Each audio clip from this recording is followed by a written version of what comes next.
Harga mana? Mana Bang Harga? Yang mana? Sudah, Abang? Oke. Baik. Oke, Bang Gatong, silakan Bang Gatong.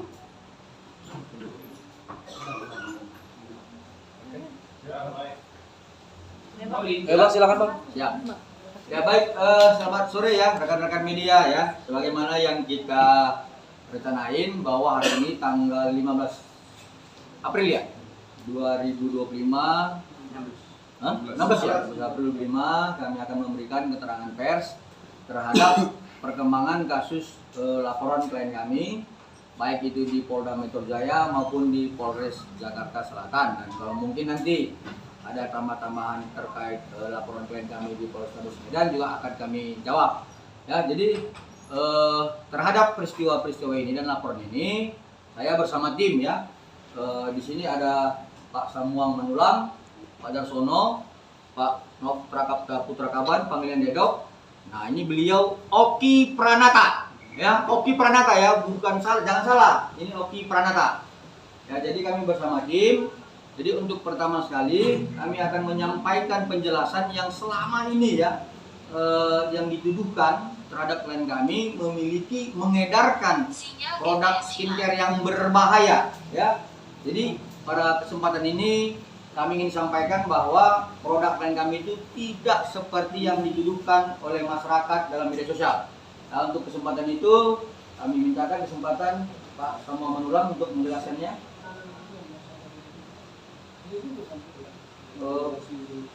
Bagaimana?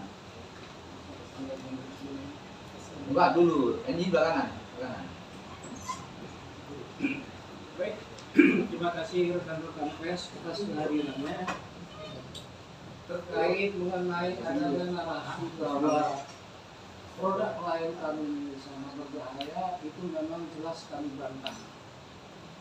Karena apapun yang dinarasikan pihak ketiga itu tidak bisa dapat dibuktikan. Memang kami melihat ada beberapa review di media sosial, kami tidak perlu sebutkan, itu sudah seolah-olah menggiring opini bahwa produk klien kami ini sangat berbahaya. Dan bisa kami pastikan bahwa itu sudah sesuai dengan standar BPOM. Dan itu mempunyai izin edar. Jadi ketika ada para pihak yang mengatakan produk ini berbahaya, ini patut diduga ada konspirasi pihak ketiga yang mencoba menggiring opini seolah-olah produk dari klien kami ini berbahaya. Ini patut diduga ada persaingan bisnis ataupun ada unsur yang untuk menjatuhkan klien kami ini di mata publik. Karena produk ini sangat kita bilang seksi untuk dibahas. Dan yang membahas ini kita lihat juga adalah para pesohor. Yang kita lihat para pesohor ini kan mempunyai artinya buzzer atau apapun segala macam itu ya kita lihat saja. Tapi pada faktanya kami garansi bahwa produk dari klien kami itu tidak berbahaya. Itu bisa dibuktikan.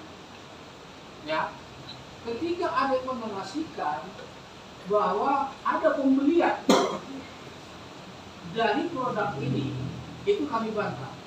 Karena penjualan terakhir dari produk kami ini adalah pada April 2024. Dan itu tidak pernah diperjualbelikan di e-commerce di Lazada. Dan itu diperjualbelikan di TikTok dan di Shopee. Dan bentuk penjualannya pun yang terakhir itu adalah berbentuk voucher. Dan itu bisa dibuktikan. Dan selanjutnya masalah ini sudah ada pemanggilan terhadap saksi saudari S yang nanti mungkin ada pemanggilan untuk keterangan tambahan. Nah kebetulan beliau lagi sekarang saudari ini lagi umroh. Beliau yang persis mengetahui kapan pembelian, kapan produk ini diberhentikan penjualannya, bagaimana teknis untuk penggunaan daripada produk ini, saudari S ini yang paling mengetahui. Tidak pernah, artinya klien kami maupun saudari S ini menyampaikan narasi bahwa produk ini boleh dipakai, artinya secara umum. Pihak kami selalu mengatakan bahwa produk ini bisa digunakan, harus dipilih dan ditangani oleh orang-orang yang berkompeten untuk menangani. Jadi untuk sementara ini yang bisa kami sampaikan, bahwa produk kami itu sudah kami tarik berhenti penjualannya pada bulan April tahun 2024 mengenai adanya penggiringan opini, yaitu di dalam YouTube seolah-olah produk ini adalah milik kami. Ya, memang itu sangat mirip.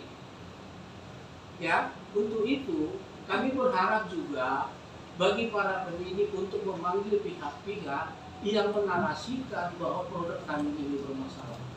Jadi ini bisa disampaikan untuk sementara ini. Silakan rekan Darsono ingin menambahkan. Baik, terima kasih Ketua. Jadi perlu rekan-rekan ketahui bahwa klien kami menjual produk itu di sekitar tahun 2023 April, dari bulan April. Dari bulan April awalnya produk itu dijual melalui e-commerce.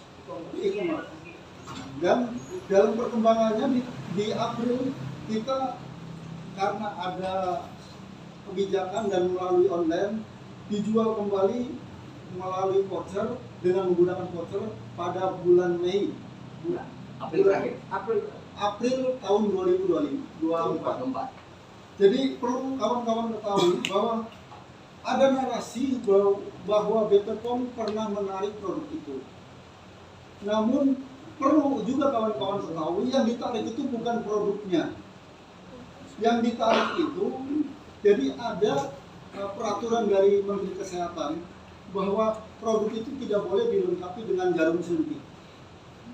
Karena waktu produk klien kami itu diedarkan masih ada jarum, sehingga kami tarik kembali produk itu. Dan terakhir ditarik pada tahun 2024 bulan April. Adapun BPOM menarik itu pada tanggal 13 November tahun 2024. Artinya produk itu kan ditarik kembali, baru BPOM mengeluarkan kebijakan itu. Jadi mungkin itu sementara.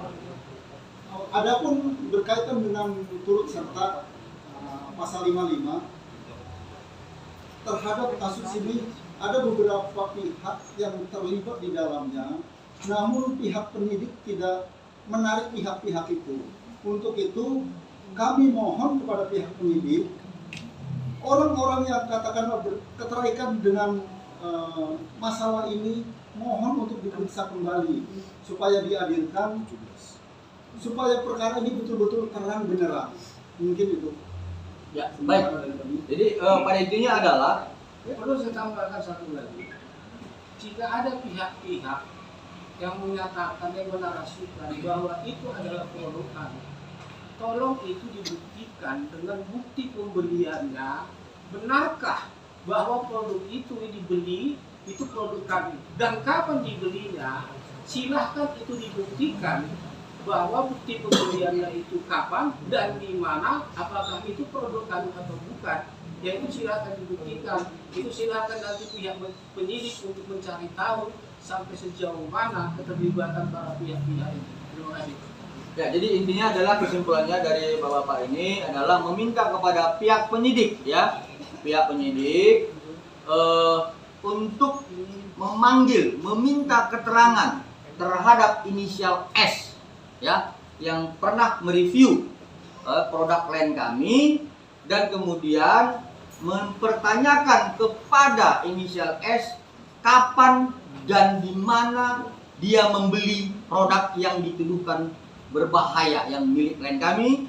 Yang kedua, silakan ya inisial S membuktikan bukti pembeliannya agar ini tidak menjadi tuduhan-tuduhan yang sesat. Ya, karena secara dokumen yang kami observasi bahwa klien kami sudah tidak lagi menjual April 2024. Ya, sekali lagi kita memintakan ya agar penyidik ya untuk memanggil inisial S ya untuk memberikan keterangan terhadap apa yang kami sampaikan agar tidak lagi ya masyarakat atau siapapun menuduhkan bahwa klien kami itu pernah mengedarkan produk-produk yang berbahaya. Ya, itu dari Pak Sambong dan Pak Darsono. Dan kemudian terkait kemarin ya pemeriksaan lanjutan ya itu adalah merupakan pemeriksaan berdasarkan petunjuk ya P19 ya dari kejaksaan kepada penyidik, kemudian penyidik untuk kembali memanggil klien kami. Terhadap itu kami mintakan saudara Dedok ya dan Oki Pranata untuk menyampaikan apa hasil pemeriksaan kemarin. Silakan. Baik, terima kasih rekan-rekan media semua. Agenda kita kemarin itu adalah untuk BAP tambahan terhadap pelapor dan saksi. Jadi kami beranggapan bahwa pertanyaan-pertanyaan yang diajukan oleh penyidik kemarin itu adalah sebuah petunjuk. Jadi pertanyaan yang diberikan itu salah satunya adalah bagaimana awal mula perkenalan pelapor dan saksi ini dengan tersangka NM dan IN. Nah, selanjutnya semalam kemarin kami juga ada menyerahkan berupa bukti petunjuk ada 25 petunjuk yang kami serahkan kepada penyidik dan kita berharap semoga itu bisa dijadikan bahan pertimbangan untuk mengambil langkah hukum ke depannya. Nah, selain daripada itu ada juga pertanyaan dari penyidik mengenai yang saya bilang tadi sebelumnya bahwa bagaimana rincian awal mula si pelapor dan saksi ini mengenal tersangka NM dan IM. Itu saja dari saya. Terima kasih. Ditambahkan saudara Oki Pranata. Baik, saya tambahkan terhadap pertanyaan-pertanyaan yang lain.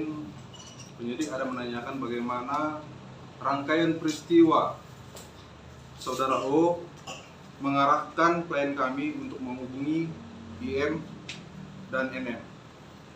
Dan seperti yang disampaikan sebelumnya, bahwa kami yakin kenapa harus dua orang ini ditersangkakan, karena kami memiliki bukti yang cukup real, yang selama ini masih kami simpan dan kemarin sudah kami serahkan terhadap penyidik, yang dimana narasi dalam video tersebut ada menyebutkan bahwa untuk menghentikan ini semua sumpah aja mulut si NM. Itu inti dari percakapan dalam video tersebut. Terima kasih. Ada yang menyuruh? Gimana Pak? Ada yang menyuruh? Ya, yang pasti ada yang menyuruh untuk menyumpel mulut si NM dengan uang. Oke, sekian. Terima kasih Pak. Baik, jadi rekan-rekan perlu kami tegaskan bahwa kita ini jangan lagi menggiring-giring ya. Laporan dari klien kami dengan nomor LP 7355 tertanggal 3 Desember 2024 adalah dengan persangkaan pasal 368 ya, kemudian 27B ayat 2, kemudian pasal 345 Undang-Undang TPPU. Nah, artinya persangkaan pasal inilah yang sedang diproses oleh penyidik. Tapi kemudian yang kami sekarang ini heran, kenapa terus digiring-giring dengan persoalan produk-produk yang berbahaya.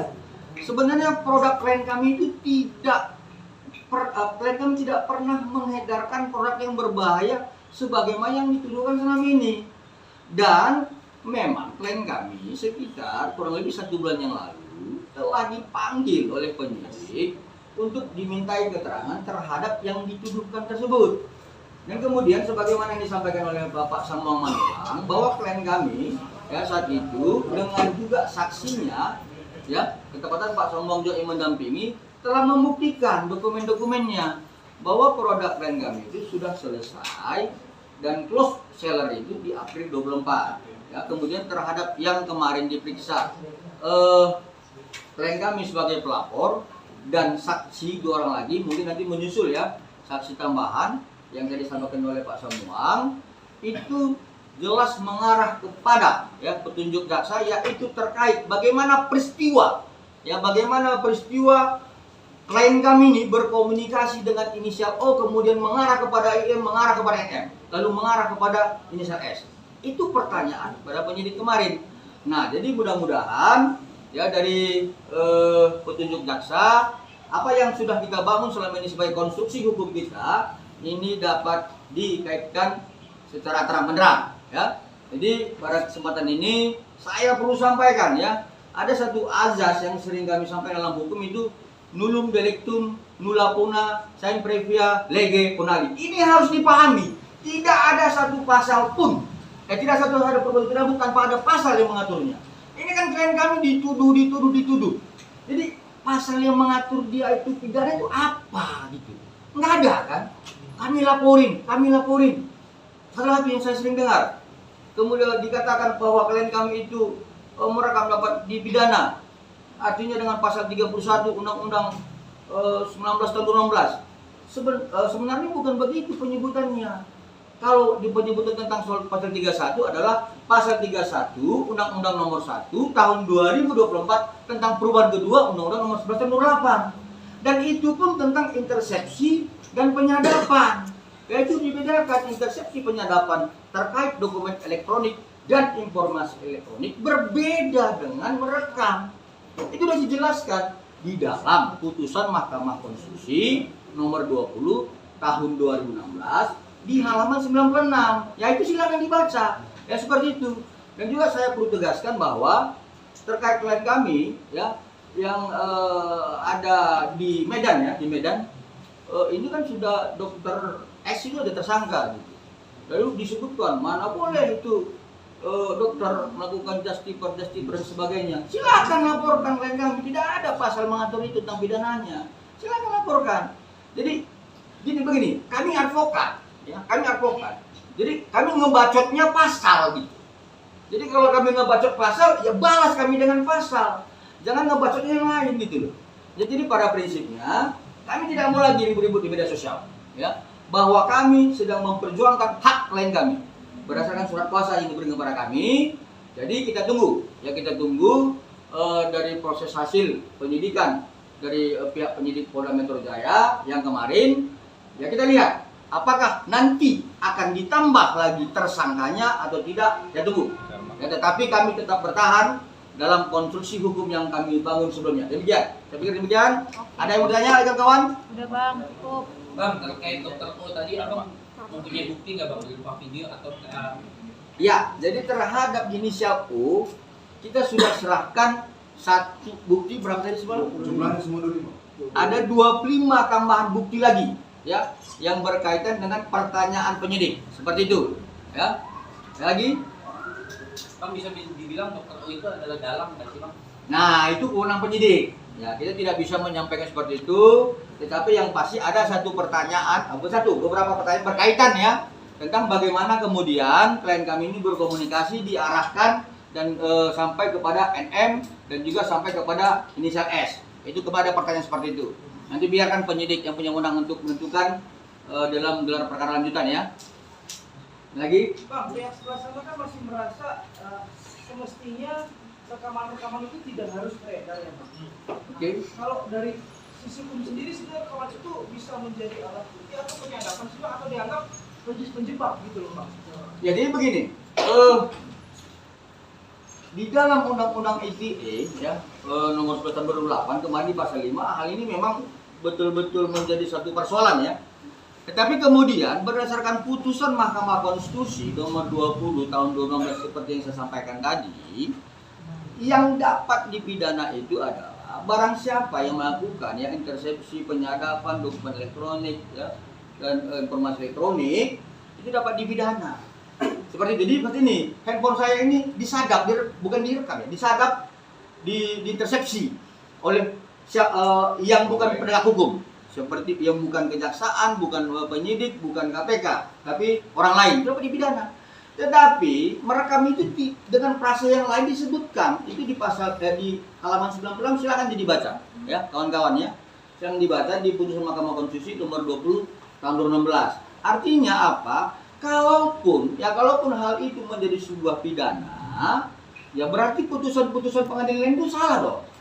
Ya, lanjutannya seperti ini, banyak di daerah-daerah lain seperti di kampung saya itu melakukan rekaman-rekaman terhadap tindak pidana seperti ada perjudian, ada misalkan perselingkuhan, ada misalkan narkoba. Nah itu kenapa nggak ditanggapi? Nah jadi jangan disamakan intersepsi penyadapan dengan merekam. Lagian kan klien kami ini kan melakukan perbuatan merekam itu dengan pertama dengan tidak sengaja karena memang dia suka live, lalu kemudian ini kan dengan tujuan untuk penegakan hukum. Ya, tapi kalau juga pihak sebelah sana keberatan terhadap hal ini, laporkan saja gitu. Kami akan hadapi. Ya seperti itu. Ada lagi? Oke. Ya, aman bang. Cukup bang. Bang, untuk nanti